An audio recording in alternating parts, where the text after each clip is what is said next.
Bueno, buenos días, buenas tardes, buenas noches para todos los que están escuchando Charlas con Juanpa. Hoy tenemos un invitado especial desde Zaragoza, España, Héctor Gil. Les comento que es un viajero del tiempo y del alma. Es un psiconauta. Es profesor de terapia y desarrollo transpersonal. Ha estudiado con algunos de los mejores maestros tanto de psicología como de la filosofía perenne.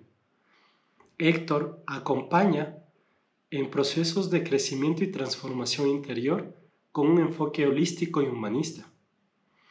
Recogiendo palabras de Héctor, nos dice que en el atanor del silencio del alma, el Homo sapiens se transmuta en Homo amans.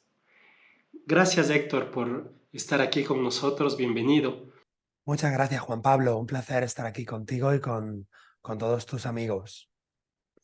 Bueno, Héctor, gracias por estar aquí.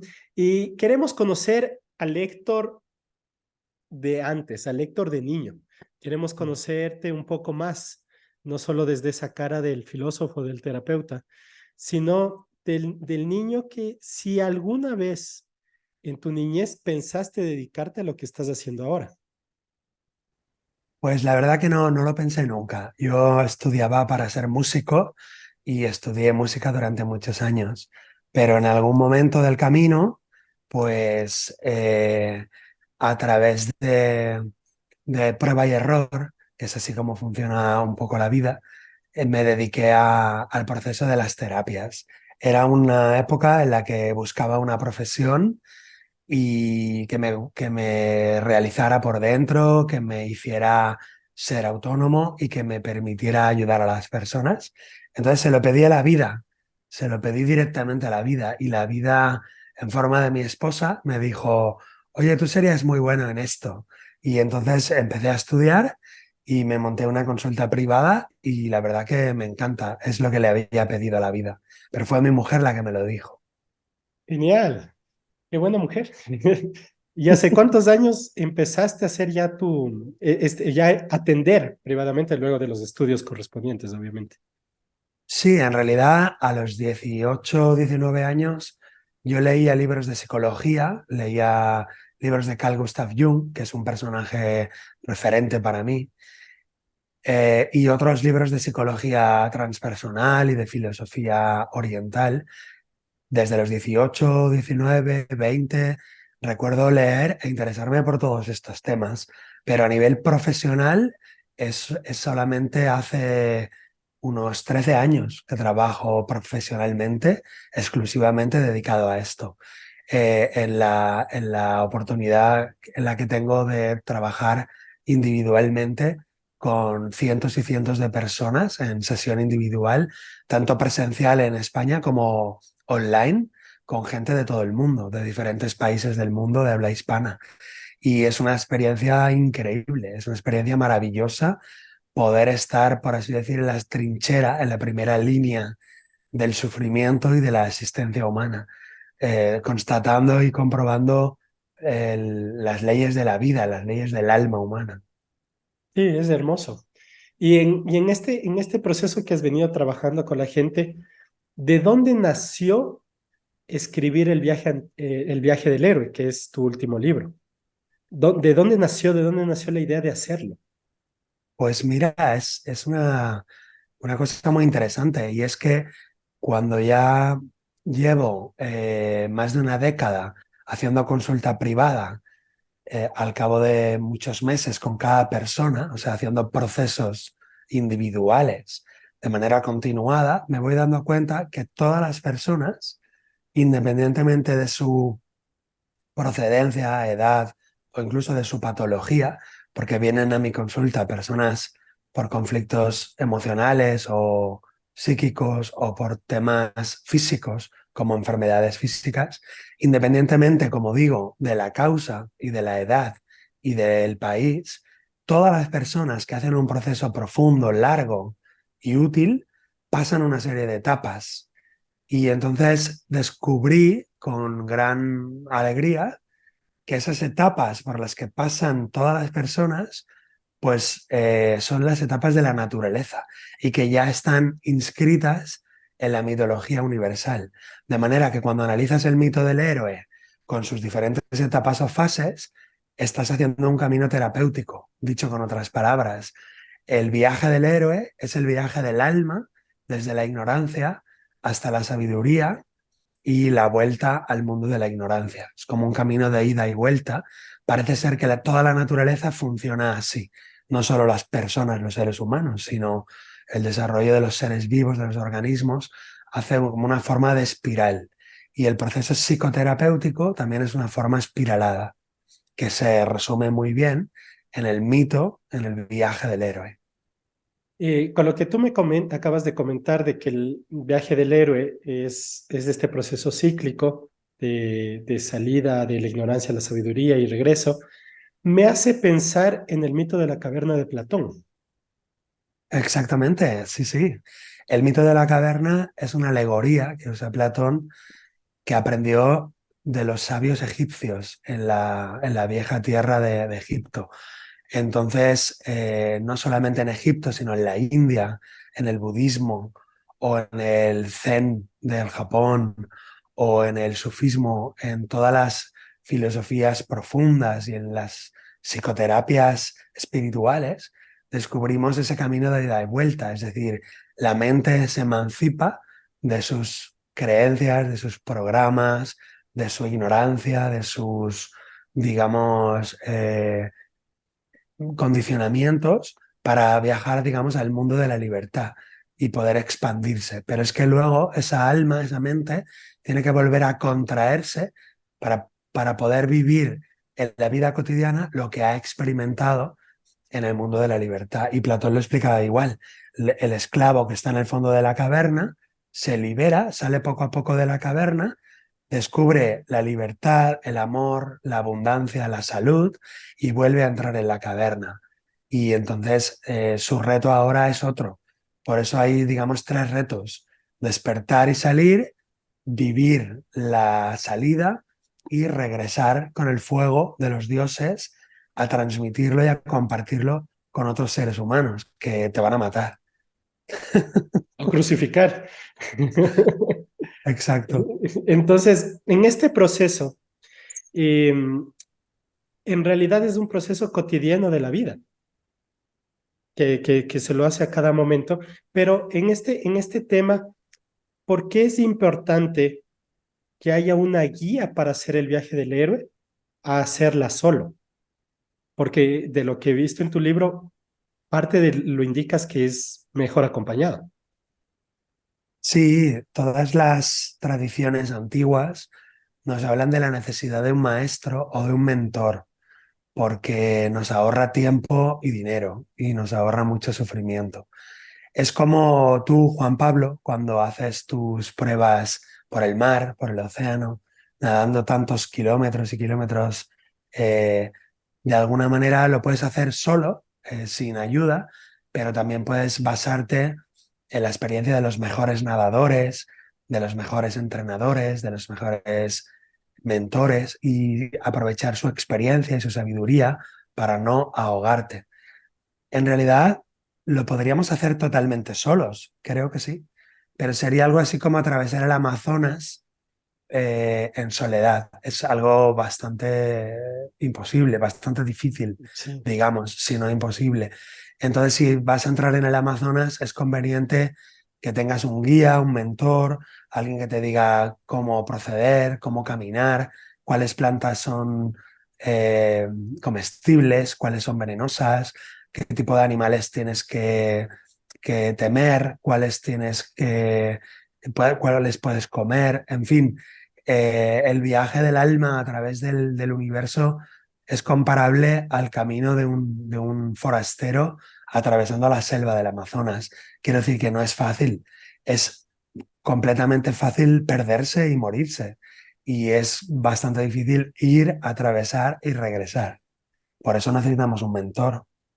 Entendido. Y en este tema, por ejemplo, si nosotros hacemos este trabajo de la ignorancia a la sabiduría y regresar con ese fuego a la vida cotidiana para seguir viviendo, entendería que en varios momentos de nuestra vida necesitemos emprender un viaje del héroe. Sí, exactamente, Juan Pablo. De hecho, es que hay como varios viajes. Es como que hay diferentes niveles de altura y de amplitud de ese círculo. Podríamos decir que cada rito de paso que hacemos en nuestra vida es el viaje del héroe. Por ejemplo, el adolescente que fuimos tuvo que salir de la casa de papá y de mamá, hacer un viaje, por ejemplo, hacer el servicio militar o hacer un viaje de estudios y desplazarse a otro país, vivir con sus compañeros, entonces luego regresar y volver a su vida cotidiana, su familia, con sus hermanos, en su casa. Entonces ahí tenemos un pequeño viaje del héroe y a lo largo de la vida deberíamos hacer como mínimo 7 vueltas.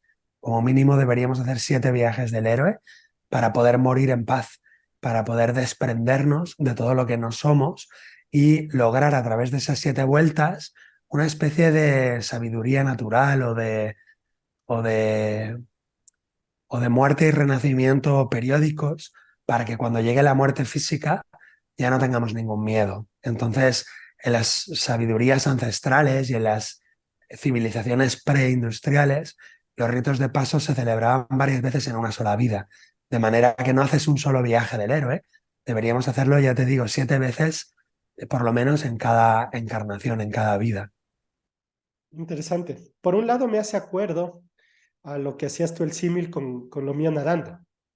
No me puedo lanzar a nadar 45 kilómetros, que es el Canal de la Mancha, que está entre mis primeros retos siguientes, sino lo que hice este año en febrero, nadé 22 kilómetros.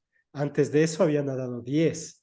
Ahorita estoy planificándome nadar 37 kilómetros como que va subiendo de a poco, como tú decías, cada nivel. Y lo otro que me hace acuerdo con los ritos de paso vendría a ser algo igual, como Platón lo mencionaba, me gusta mucho Platón, pero como Platón lo mencionaba, de que cada 7 años es justamente, ahí vendría a dar este rito de paso que tú mencionas, si lo ponemos en tiempo. Ujú. Sí, esa es una manera de estructurar, por así decir, la educación de un ser humano. La paideia griega se fundamentaba en que de niño a anciano, pues había como una estructura vivencial y se podía estructurar en siete ritos. Si te fijas, el cristianismo también tiene 7 sacramentos, que son pues el bautizo, la comunión, la confirmación, el matrimonio, etcétera, ¿no? Entonces, esa es una forma de estructurarlo en ciclos de 7. Pero en la India utilizan otros números, o en Egipto, o en la Cábala, o en el sufismo. Es decir, que las tradiciones usan diferentes numerologías y diferentes claves, pero al final lo que todas tienen en común, que es lo que nos interesa en el viaje del héroe, convergen todas las filosofías y todas las sabidurías ancestrales. Al final no importa mucho la estructura, que depende de cada cultura, sino que lo que sí que es importante es realizar ese viaje varias veces en la vida. Y lo que yo descubrí, de alguna manera, que no tiene mucho mérito, pero me doy cuenta que la enfermedad es una forma de rito de paso. Es decir, que cuando una persona viene a la consulta con un cáncer o con una leucemia o con una depresión profunda, severa, o simplemente con la muerte de un ser querido que no puede digerir, pues de alguna manera eso es un rito de paso. Es decir, que eso equivale a uno de los 7 ritos que tiene que hacer en toda su vida. Por lo tanto, podemos utilizar la enfermedad como ejercicio de rito de paso. Es decir, la enfermedad nos induce, nos obliga, nos empuja a hacer un cambio de dimensión, nos empuja a crecer. Toda enfermedad esconde un tesoro inmenso de una nueva identidad que podemos alcanzar si superamos la vieja identidad. Incluso podríamos decir que la causa de la enfermedad es la adherencia o el apego a una parte de nosotros que tiene que morir. Como nos resistimos a que esa parte muera, entonces aparece la enfermedad. Y bueno, relacionándolo con tus viajes en el mar, Juan Pablo, también te podría decir que como tú has dicho, te vas acercando a los 42 kilómetros paulatinamente, haciendo una travesía de 15 kilómetros, otra de 25, al final harás la de 42, y todo eso al final son travesías en el mar. Pero luego tendrás que pasar por otro rito de paso, por otro viaje del héroe, que será, por ejemplo, para pasar del Juan Pablo, por así decir, maduro al Juan Pablo anciano. Y será mucho más difícil que 52 kilómetros. Será una travesía mucho más larga. Y luego tendrás que atravesar la travesía oceánica que te lleva desde esta orilla de la vida a la otra orilla de la vida, que se llama en el budismo el nirvana. Es decir, para pasar de esta orilla, el samsara, a la otra orilla, que es el nirvana, pues hay que atravesar la muerte. Y de alguna manera ese es el gran viaje, ese es el gran viaje del héroe. Y todos los otros viajes son preparativos, son preparatorios. Por eso todas las travesías que podemos hacer por la selva, por el mar o por la montaña, en el fondo, o por la enfermedad, son preparaciones, todas ellas, para el gran viaje al más allá. Muy interesante. Y muy interesante el tema de cómo le ves la enfermedad. Normalmente la gente vemos como la enfermedad como algo malo, o muchas veces ni lo vemos que viene desde arriba, o sea, desde arriba, desde la mente o desde las emociones, no echando la culpa a un ser superior, que también a veces pasa. Pero desde esa perspectiva, ¿por qué algo mencionaste como uno de los motivos por qué surge la enfermedad? ¿De qué otra manera podemos descubrir que la enfermedad más bien sea un tema y verla con esta otra visión, de que nos pueda servir? ¿Qué otra recomendación verías para una persona que esté en este momento enfermo? Bien, cuando tenemos una enfermedad, desde el punto de vista vulgar, desde el punto de vista egoísta, desde el punto de vista ordinario, a todos nos pasa que odiamos la enfermedad, rechazamos la enfermedad, nos disgusta, nos obliga a hacer cosas que no queremos hacer o a parar cuando no queremos parar. Por lo tanto, entendemos el punto de vista ordinario de la enfermedad y de alguna forma es lo convencional, a todo el mundo le pasa, a mí también. Pero todos podemos hacer el ejercicio de mirar la enfermedad desde ese otro punto de vista y entonces descubriremos algo asombroso, algo increíblemente maravilloso. Y es que la enfermedad es un esfuerzo que hace la naturaleza para que prestemos atención a algo esencial. Dicho con otras palabras, la naturaleza se esfuerza cada día en que las plantas crezcan, en que el agua caiga, en que la vida continúe. Por lo tanto, la proliferación celular, en el caso de una verruga o de un cáncer o de una psoriasis, o la disminución celular en caso de una osteoporosis o de un eczema en la piel, todo el trabajo que hace la naturaleza para fabricar piel o células nuevas, o bien para destruirlas, tenemos que entender que es un trabajo que está haciendo la naturaleza.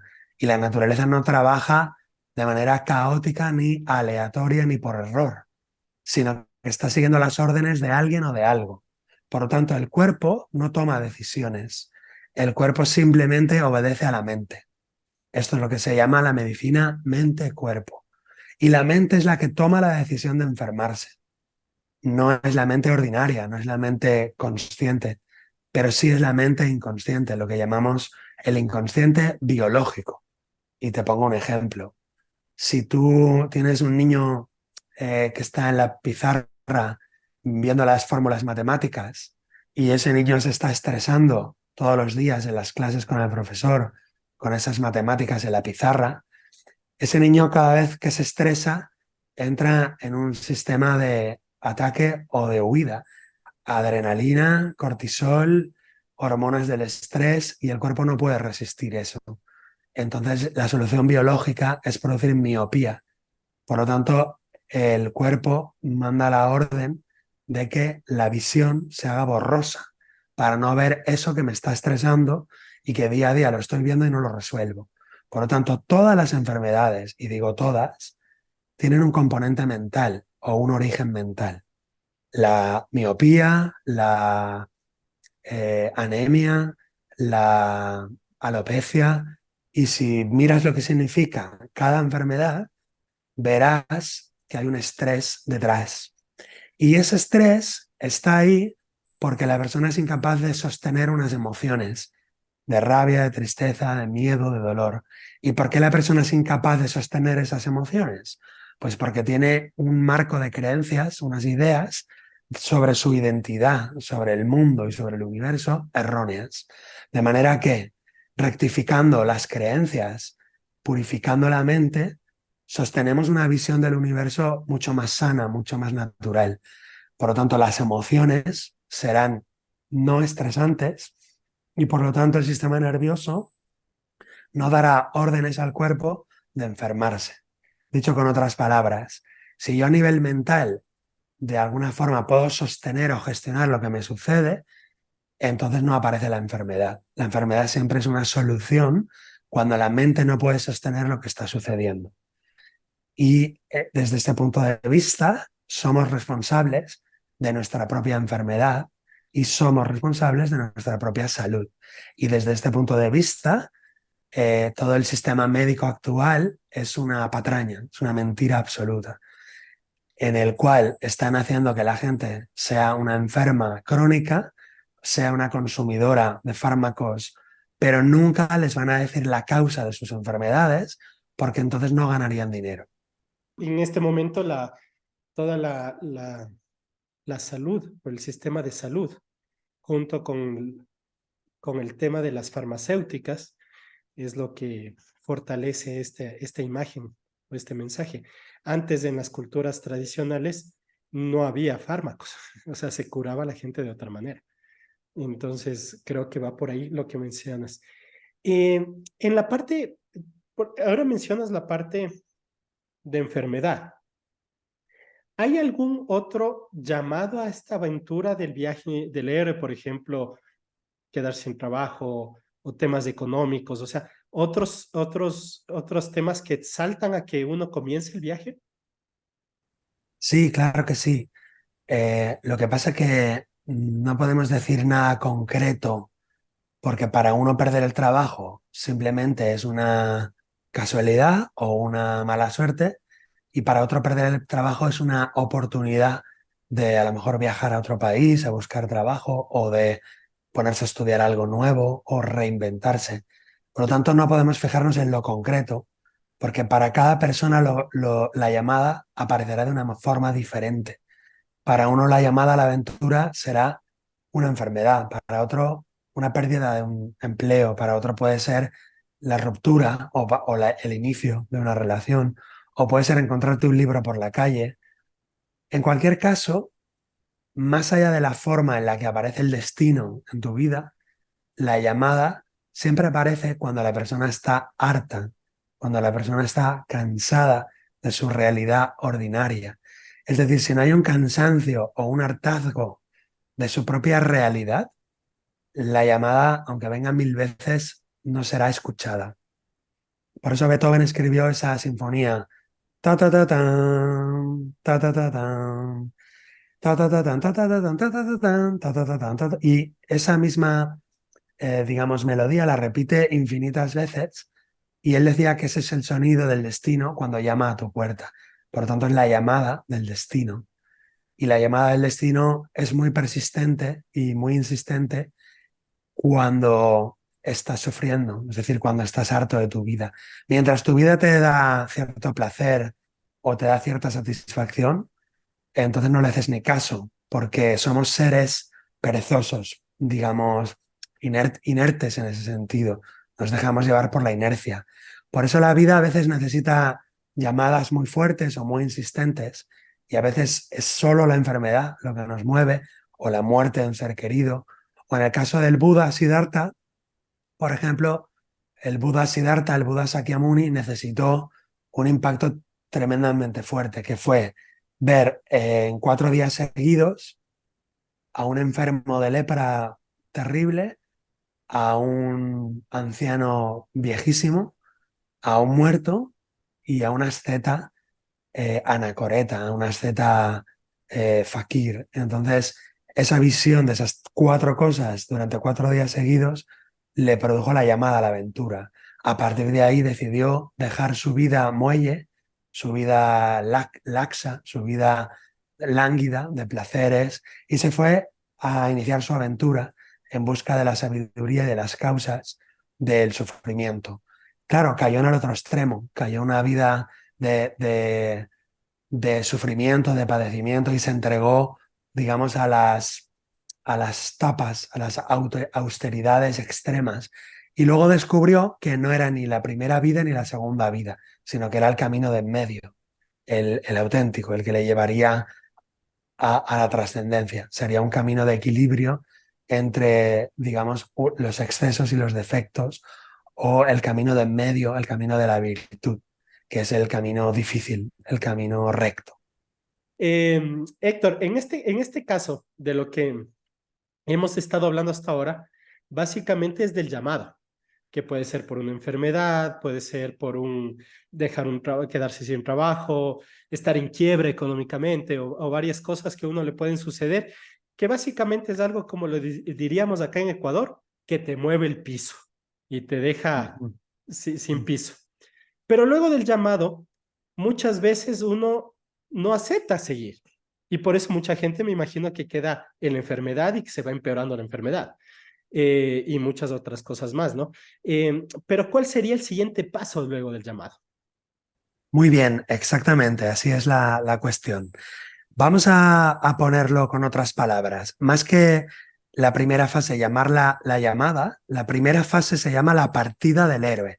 O sea, la separación o la partida, porque la primera fase tiene 5 etapas pequeñitas, que ya las hemos hablado, pero las voy a decir para que las tengáis a mano. La primera fase es la partida o la separación, y tiene 5 etapas: la llamada a la aventura, las señales del destino; el rechazo a la llamada, que es la negación, la huida del Dios, la huida del destino; la ayuda sobrenatural, la asistencia inesperada del mentor, del maestro o de la maestra; el cruce del umbral, que es cruzar esa puerta, ese desierto, cruzar el umbral; y el vientre de la ballena, que es el descenso a la noche, a la soledad, a la parte oscura, a la cueva. Y entonces ahora viene ya la segunda fase, que la segunda fase son las pruebas y las victorias, digamos la iniciación propiamente dicha, que tiene 6 etapas, que son el camino de las pruebas, el aspecto peligroso, el encuentro con la diosa y la felicidad de la infancia. La mujer como símbolo de tentación. Aquí lo relacionaremos con la sexualidad, el apego, los placeres. Cuarto, la reconciliación con el Padre, el poder divino, el poder de la ley, el poder vertical. 5, la apoteosis, que sería la obtención del don divino. Y 6, la gracia, o sea, el don recibido de lo alto. Y esas 6 etapas son parte de la segunda fase, que son las pruebas, las victorias, digamos, las pruebas propiamente dichas del héroe. Y la tercera fase es el regreso o el retorno al mundo ordinario, al mundo de la ignorancia, el regreso a la sociedad. Y esa tercera fase tiene a su vez 5 etapas, que es la negativa a regresar, rechazamos el mundo ordinario; la huida mágica, tenemos que huir del mundo superior de manera mágica; el rescate del mundo exterior, cuando no podemos regresar por nuestros propios pies, nos viene alguien a buscar; el cruce de regreso del umbral, es el umbral que hemos cruzado al salir del mundo ordinario, ahora lo tenemos que cruzar de regreso; y por último, la libertad para vivir en el mundo ordinario con el poder o el don del mundo extraordinario, que sería la combinación de los dos mundos, la naturaleza superior y la naturaleza inferior, combinadas en un ser que vive libremente. Ese sería el final del viaje del héroe. Por lo tanto, tenemos 3 grandes fases: la partida o separación, las pruebas o iniciaciones, y el retorno o el regreso. Y cada una de esas 3 fases, como hemos dicho, tiene pequeñas etapas. Está clarísimo. Y justamente serían, como está en tu libro, son 17 pasos a Eso seguir. es, que no es una estructura mía, sino que es una Ajá. estructura que propone Joseph Campbell. Joseph Campbell es un mitólogo del siglo XX que estudia todas las culturas del mundo y toda la mitología universal de manera comparativa, de forma que estudia la mitología de la Polinesia, de Australia, de África, de los aztecas, de los tibetanos, de los lakotas. Entonces, estudiando todas las mitologías del mundo, del planeta, del globo, se da cuenta que todas tienen estas 17 etapas, estas 17, digamos, fases, de forma que le llama monomito. ¿Qué quiere decir monomito? El mito único. El monomito quiere decir que todos los héroes y heroínas del mundo, en el fondo, en el fondo, en el fondo, son el mismo viaje. La partida, las pruebas en el mundo extraordinario y el regreso. Es decir, que todos los héroes y heroínas de todas las mitologías siguen esa estructura narrativa similar. ¿Por qué? Es una buena pregunta, ¿no? ¿Por qué todas las mentes, todos los corazones del planeta Tierra, desde los chinos, los japoneses, los turanios, los africanos, los íberos, los vikingos, ¿por qué todos han hecho esa misma estructura? Es una buena pregunta. Bueno, la respuesta nos la daría Jung. Jung nos habla del inconsciente colectivo, que sería esa mente universal, esa mente que contiene la sabiduría universal y la experiencia de toda la humanidad. Es como que Jung descubre que en el inconsciente del ser humano, por debajo del inconsciente personal, está el inconsciente colectivo. Sería algo así como un iceberg, un iceberg flotando en el mar. La parte que no se ve es la parte oculta debajo del océano, pero ese hielo no deja de ser una parte de agua que está conectado con el agua de todo el océano. Así pues, la mente humana individual no es nada más que la manifestación o la expresión de la mente humana colectiva. Clarísimo. Y en este caso, regresando a lo que estábamos conversando, fuimos trabajando como que todas las fases de la llamada. Uh Y -huh. llega el punto en que ya, como tú mencionabas, ya no queremos más. Ya está un punto en que ya no soporto más la situación actual que tengo y quiero pasar al siguiente paso, y que aquí ya serían las pruebas. Uh -huh. ¿Cómo funciona la parte de las pruebas? Porque dentro de estas pruebas también mencionabas la fase del tema de padre, del tema de la madre. Ahora se ha hablado un poco más de esto, ¿no? Entonces, ¿cómo todo esto se fusiona? Exacto. Para resumirlo mucho, mucho, mucho y que os podáis leer el libro en calma en casa y para no alargar demasiado a nuestros escuchas, bueno, pues de alguna manera nos dice Carl Gustav Jung, así como Joseph Campbell, que las pruebas, todas las pruebas del alma humana se pueden resumir en 5 o 6 o 7. ¿Qué quiere decir eso? Pues que tenemos que enfrentar los grandes arquetipos universales. ¿Y cuáles son los grandes arquetipos universales? Pues la madre, la diosa, con su aspecto luminoso y su aspecto peligroso o sombrío. El dios, con su aspecto luminoso y su aspecto peligroso o aterrador. Es decir, que tenemos que encontrar el amor maternal, pero también el amor paternal. Tenemos que encontrar la fuerza maternal, pero también la fuerza paternal. La fuerza del niño, de la infancia, o sea, el arquetipo del niño eterno. Tenemos que encontrar ese arquetipo en nosotros, de alguna manera reconocerlo, identificarnos con él y luego separarnos de él. Es decir, con cada arquetipo tenemos que hacer un encuentro, una confrontación, una especie de guerra y una especie de intercambio de regalos para luego alejarnos de él con el tesoro que cada uno de esos dioses nos da. Es como si el alma humana tuviera el reto de enfrentar, por así decir, a los grandes dioses. Es como que para completar el desarrollo espiritual de un ser humano, este ser humano tiene que recorrer todas las fuerzas dinámicas de la psique, recorrerlas, integrarlas y trascenderlas.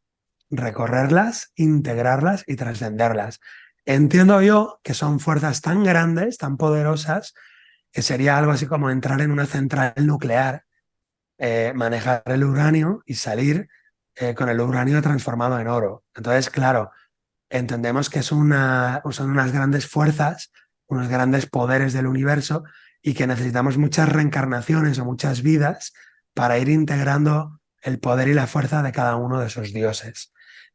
En resumido, esos encuentros se van a manifestar en la vida ordinaria de nosotros con un proceso de psicoterapia que tenemos que hacer con nuestra madre para aceptar el amor que nos da, sea como sea, con ausencia, con toxicidad, con apego o con desapego o con violencia. Es decir, que tenemos que transmutar el arquetipo de la madre en nosotros mismos. El padre igual, el arquetipo del niño también, el arquetipo de la sexualidad. Todos tenemos un trabajo pendiente con el tema de la sexualidad para que sea esta una energía saneada, sanadora y, digamos, purificada. El arquetipo también del Dios como unidad, es decir, tenemos que enfrentarnos al peligro que supone entrar en Dios.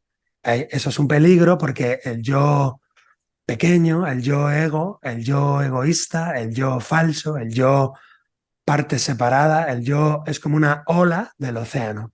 Entonces la ola del océano no se quiere reconocer como parte del océano, sino que pretende ser algo diferente al océano. Cuando la ola rompe y se convierte en agua plana, la ola reconoce que nunca dejó de ser océano. Y ese proceso sería algo así como entrar en Dios y volver a salir. Y recoger, por lo tanto, la gracia divina, que sería la última gracia a través de la apoteosis, para poderla llevar al mundo ordinario. En fin, esas serían las grandes fuerzas o los grandes arquetipos universales, Juan Pablo. Genial. Eh, claro, como tú hablas, como tú mencionas en este momento, como arquetipos o fuerzas, también es otra manera de verlo si alguien no cree en Dios o en los dioses, sino un tema de verlo que en realidad como una fuerza también, o como en este sentido, como lo mencionabas. De esta forma se van dando las diferentes pruebas que uno debe trabajar y ahí entiendo que viene la guía del mentor o del Claro, psicoterapeuta para poder ir claro, pasando cada una de ellas. claro. Sí, si me permites, un poco volviendo dos pasos atrás, lo que decías de creer en Dios o en los dioses o no creer en Dios, nada de eso importa, nada de eso es relevante. Quiero decir que las fuerzas del universo están ahí y no hace falta creer o no creer. Sería algo así como enfrentarse a la ley de la gravedad, enfrentarse a la ley de la fuerza nuclear fuerte, la fuerza del electromagnetismo. Digamos que son fuerzas psíquicas y fuerzas dinámicas y que no hace falta creer o no creer, sino solamente hace falta experimentar. Cuando uno experimenta, ya sacará luego sus conclusiones, cómo creer en eso o no creer en eso. Pero quiero recalcar que no hace falta creer en nada, solamente hace falta experimentarlo. Y sí, lo que decías, el mentor o el maestro nos ayuda, nos aconseja cómo enfrentar cada uno de esos arquetipos. Por eso en las grandes tradiciones universales de sabiduría, pues se nos enseña cómo es cada una de esas fuerzas, qué características tiene. Es algo así como, pongamos el ejemplo de Hércules, en los 12 trabajos de Hércules, que sería como el viaje del sol alrededor del zodíaco, en los 12 trabajos de Hércules, Hércules, con la ayuda de Atenea, va venciendo los diferentes monstruos, dragones, reyes, reinas, y de alguna manera va recogiendo la energía masculina de todos aquellos a los que vence y la energía femenina de todos aquellas a las que vence o supera. Y al final, de alguna forma, recoge todas esas energías masculinas, femeninas, infantiles, sexuales. Y el mentor, en este caso, es Atenea. Atenea le dice, mira, con la diosa de la reina de las Amazonas, no vas a poder usar la fuerza bruta, la fuerza física. Tienes que conquistar a la reina de las Amazonas y quitarle el cinturón, pero no lo vas a poder hacer por la fuerza. Tienes que utilizar herramientas más sutiles. Entonces vemos como Hércules a lo largo del viaje va desarrollando cualidades y virtudes cada vez más sutiles. Las tres primeras fuerzas son fuerza bruta, las dos siguientes, o sea, las siguientes pruebas son fuerza emocional, las otras pruebas las vence con la fuerza mental y las últimas tres pruebas, que son 4 por 3 12, las últimas tres pruebas las vence, por así decir, con la fuerza espiritual. De manera que contemplamos el desarrollo completo de un ser humano. Es decir, cuerpo físico y sus energías, cuerpo emocional y sus energías, cuerpo mental y sus energías, cuerpo espiritual y sus energías. Y así tenemos un ser humano completo. Por eso Hércules, en Grecia y en Roma, era el arquetipo de un ser humano completo. Algo así como en el cristianismo tenemos a Jesucristo. Jesucristo es el mito del héroe, también es un mito, es un héroe y representa el hombre completo. Si seguimos el periplo de Jesucristo con todas sus pruebas, comprendemos que nos está mostrando con la salida del héroe, la crucifixión y luego digamos, la resurrección y luego el ascenso a los cielos, tenemos exactamente el mito del héroe, porque Hércules también asciende a los cielos y pasa a vivir en el Olimpo con los dioses y con su padre Zeus.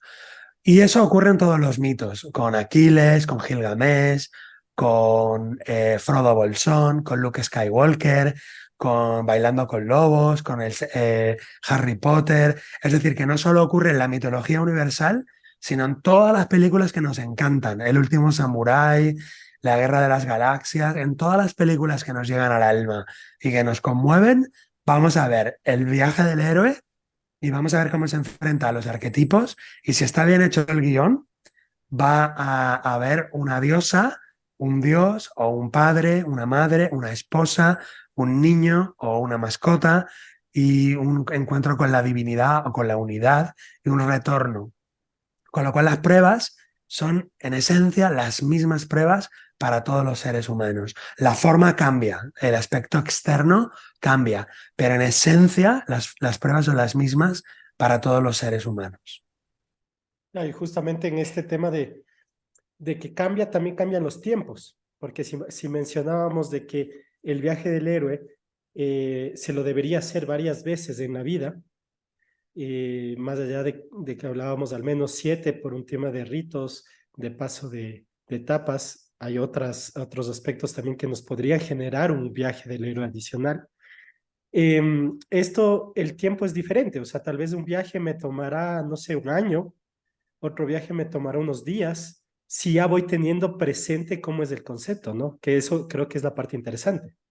Exactamente, exactamente es así. Es lo mismo que si tú me dices, ¿cuánto tarda en curarme de un cáncer? Pues para una persona serán 6 meses, para otro será un año, para otro serán 5 años y para otro será toda la vida porque no se curará nunca. Entonces, los tiempos cambian, los tiempos pertenecen al mundo de las apariencias, al mundo del tiempo y el espacio, es el mundo de la ilusión, es un mundo elástico y plástico. Por eso los tiempos variarán según qué persona. Pero el viaje arquetípico es el viaje del sol, con lo cual tenemos un año, es decir, 365 días para realizar el viaje completo con las cuatro puertas, que son los equinoccios y los solsticios. O sea, el viaje arquetípico, o sea, lo ideal sería realizar el viaje del héroe en un año. Eso sería lo ideal. Por eso mi proceso terapéutico dura un año. Es decir, yo hago un proceso de psicoterapia, ofrezco a la gente que lo quiera tomar eh, un proceso de un año, donde hacemos una sesión al mes, solo una al mes. Entonces hacemos una sesión cada mes y durante 12 meses o 12 sesiones hacemos todo el viaje del héroe. Y es maravilloso porque la persona entre una sesión y la otra no solamente eh, tiene que hacer cartas de duelo, de perdón, ejercicios, sino que tiene que leer algún artículo, ver alguna película. Y entonces es como que está haciendo dos cosas a la vez. Está haciendo un proceso psicoterapéutico y a la vez es como si estuviera haciendo un curso o un máster en heroísmo. Un máster, un doctorado en heroísmo. Y te puedo asegurar que hay muchísima gente ya que ha terminado el periplo, que ya lo ha realizado y es un antes y un después. O sea, la persona que trabaja interiormente con su padre, el arquetipo del dios, con la madre, el arquetipo de la diosa, el tema del niño interior, el tema de la unidad, enfrenta la soledad, el miedo, la locura, el dolor físico. De alguna manera, una persona que hace todo el proceso madura muchísimo y se ahorra consiguientes dolores y sufrimientos y enfermedades. Porque de alguna manera el héroe, al enfrentarse voluntariamente a las pruebas, se está ahorrando dolor y sufrimiento que vendrá, si no lo enfrentas de frente, vendrá por la espalda, que eso es a lo que le llamamos enfermedad, casualidad o accidente. Quiere decir que la única diferencia entre un héroe y una persona vulgar es que a los dos le viene el karma, pero al héroe le viene de frente porque él va voluntariamente a buscar las pruebas y la persona no heroica, digamos la persona vulgar, como digamos los hobbits de la comarca, pues a ellos les pilla por la espalda el toro, porque no tienen la actitud heroica de ir ellos voluntariamente a buscar las pruebas, como si hace Frodo Bolsón, que se va con Gandalf a destruir el anillo único. Por tanto, todos los seres humanos somos héroes, todos. Lo que pasa que unos más o menos conscientemente enfrentamos las pruebas con voluntad, con amor y con el mapa de algún mentor, y el resto de la humanidad también son héroes, pero están dormidos todavía. Hay que darles tiempo, paciencia y amor. Está bonito. Y para poder, por ejemplo, crear este entorno propicio para crecer, para cambiar, ¿qué recomendación nos darías?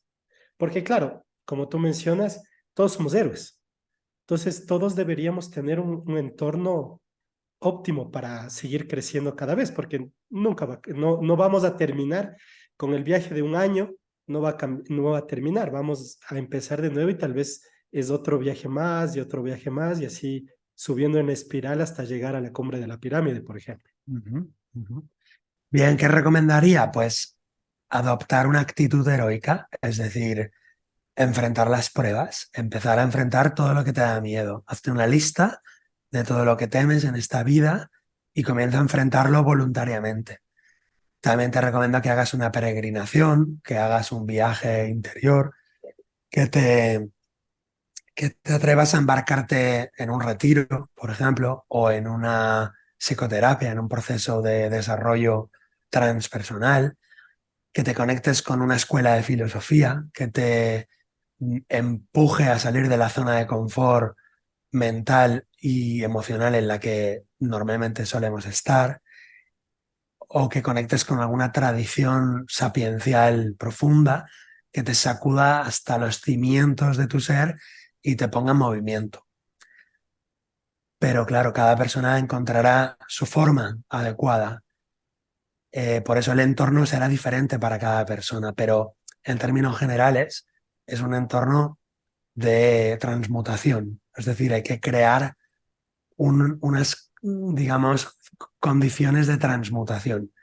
Y eso implica abandonar el mundo ordinario, abandonar la comodidad y, por el motivo que sea, por la abundancia o por la riqueza o por la fama o por lo que sea, comenzar ese viaje. Luego te darás cuenta que esa motivación es bastarda, que esa motivación no vale para nada, pero lo descubrirás en el camino. En el principio, aunque sea por eso, vale la pena que empieces tu viaje del héroe, aunque sea por una motivación egoísta. Luego descubrirás por el camino que esas motivaciones no eran las verdaderas motivaciones, pero eso ya lo descubrirás en el vientre de la ballena. Ah, ya, cuando esté oscuro.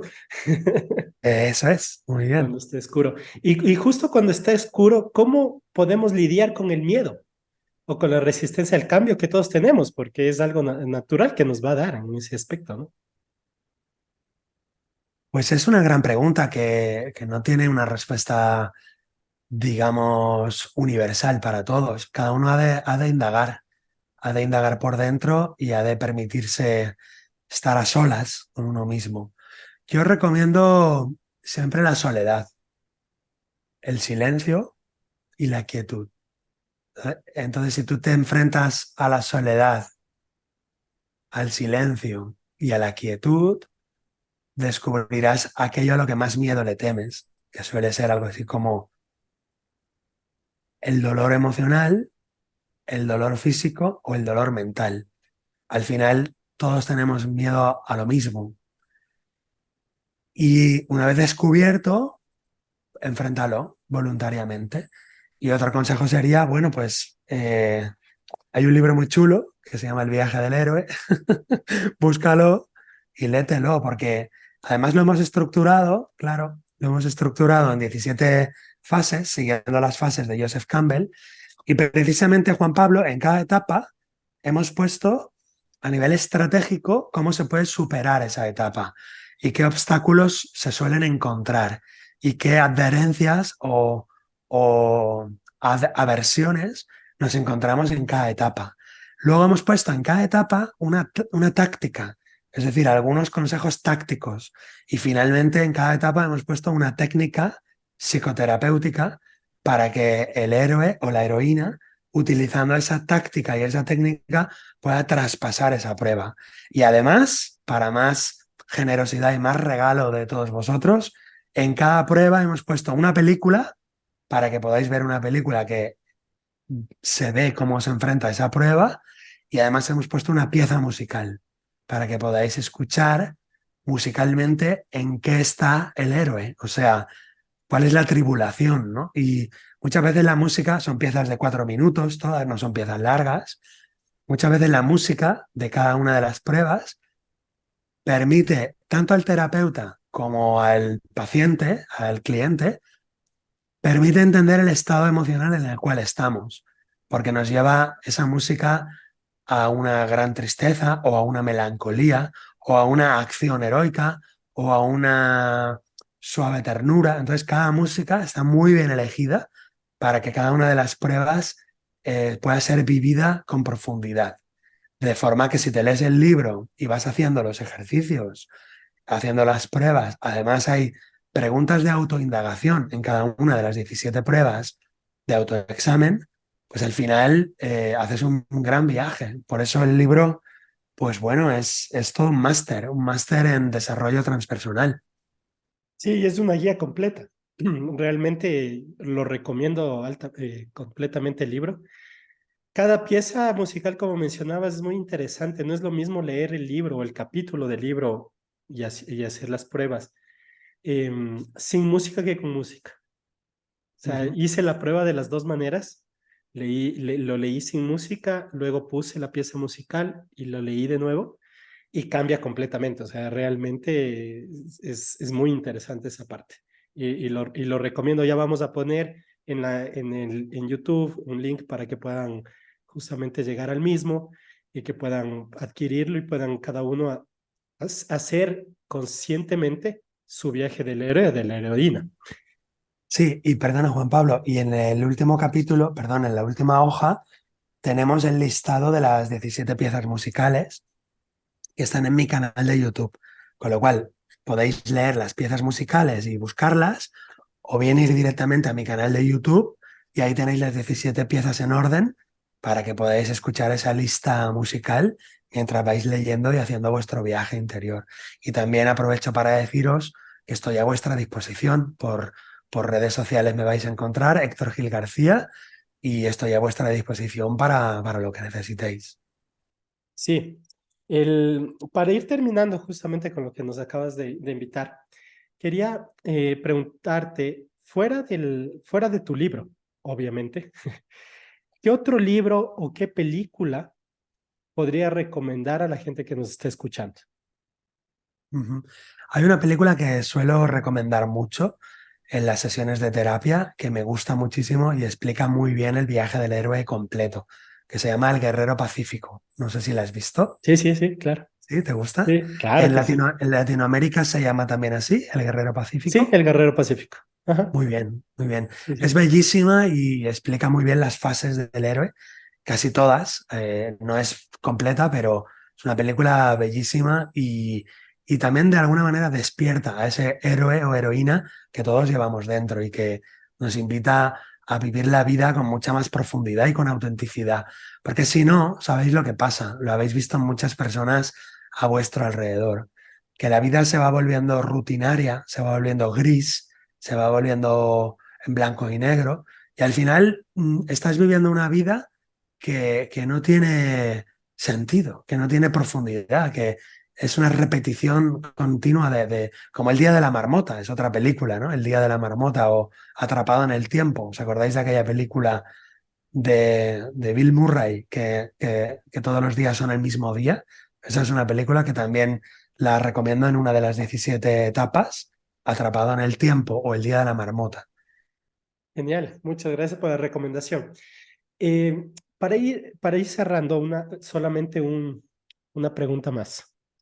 Si tuvieras la oportunidad de enviar un mensaje de texto a todos los celulares del mundo, que incluso con la inteligencia artificial le va a traducir este mensaje al idioma de cada uno de los que tiene su celular, ¿qué mensaje les enviarías? Qué buena. O sea, tú pones un mensaje y le llega a todos los ciudadanos del planeta, Así es, en su cada idioma, uno, cada uno en su idioma, que lo van a entender perfectamente, ¿no? así es. Es una pregunta que hoy te respondo una cosa y mañana te responderé otra, pero se me acaba de ocurrir, ¿eh? Es una tontería como la copa de un pino, pero yo le pondría, hoy puede ser un gran día, duro con él. Ya, genial, a darle con todo entonces. Sí, Héctor, muchas gracias. Bueno, recuérdanos tus redes sociales para que todos los que nos están escuchando te puedan seguir. Sí, mi página web es hectorgilgarcía.com y de la misma manera me encontráis en Facebook, en Instagram y en YouTube. Héctor Gil García, ¿eh? Es muy sencillo. Genial. Igual lo vamos a poner el link para que toda la gente pueda acceder más fácilmente. Y a través de cualquiera de estos medios, me imagino te pueden contactar en caso de que alguien desee terapia también. Ujú. Sí, así es, así es. La terapia dura una hora, se hace una sesión al mes y como os digo, entre una sesión y la otra pongo ejercicios y tareas para que la persona heroicamente se haga cargo de su propio camino y de su propio proceso. Yo soy simplemente un acompañante, le voy acompañando por ese viaje como Virgilio acompañaba a Dante. Y es una buena metáfora porque las primeras etapas son infernales, en el sentido de bajar a lo más profundo, conectar con el dolor, la infancia, el niño, la niña herida, la soledad, el abandono, la traición, la injusticia. Es toda la parte infernal. Pero luego viene la parte de la purificación, la parte del purgatorio, que de ahí viene la palabra purgatorio o purificación, viene de pir, fuego, y es la parte ya de las ideas, ¿no? Y ahí conectamos con las grandes ideas y entendemos las leyes de la vida. Comenzamos a responsabilizarnos, dejamos de culpar y proyectar afuera, en la mamá, en el papá, en el marido, en la esposa, en los hijos, en el gobierno, y comenzamos a autorresponsabilizarnos y a la vez autoempoderarnos. Y finalmente viene el paraíso, donde atravesando las puertas del paraíso recibimos los dones de Dios, los dones de la divinidad, que son infinitos y son eternos y que están disponibles para todos los seres humanos heroicos que se atrevan a subir con sus alas a tales alturas. Y luego hemos de bajar como Ícaro, pero no con las alas quemadas por el sol, aplastándonos contra el suelo, sino que hemos de bajar suavemente, poco a poco, para integrar todo lo aprendido en la vida cotidiana y de manera sencilla ir viviendo, por así decir, en la plaza del mercado, toda esa sabiduría profunda, esa comprensión, pero integrarla con ir a comprar, con poner la lavadora, con criar a los hijos, con ir a trabajar, porque esa es una fase muy difícil, que es la vida cotidiana, pero con una conciencia un poco más despierta. Así pues todos nosotros somos héroes y heroínas y os invito a que os atreváis a realizar este viaje, este proceso interior. Tanto si tienes una enfermedad física, emocional o una conducta que se te repite, como si no tienes nada de eso, pero tienes ese instinto de aventura que te está llamando, pues es un buen momento. Hoy puede ser un gran día, duro con él. Duro con él. Genial, Héctor, muchas gracias. Y posiblemente, seguro seguiremos conversando de estos temas a futuro en el podcast. Muchas gracias. Gracias también.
Muchas gracias, Juan Pablo. Un placer estar aquí contigo y con todos tus amigos.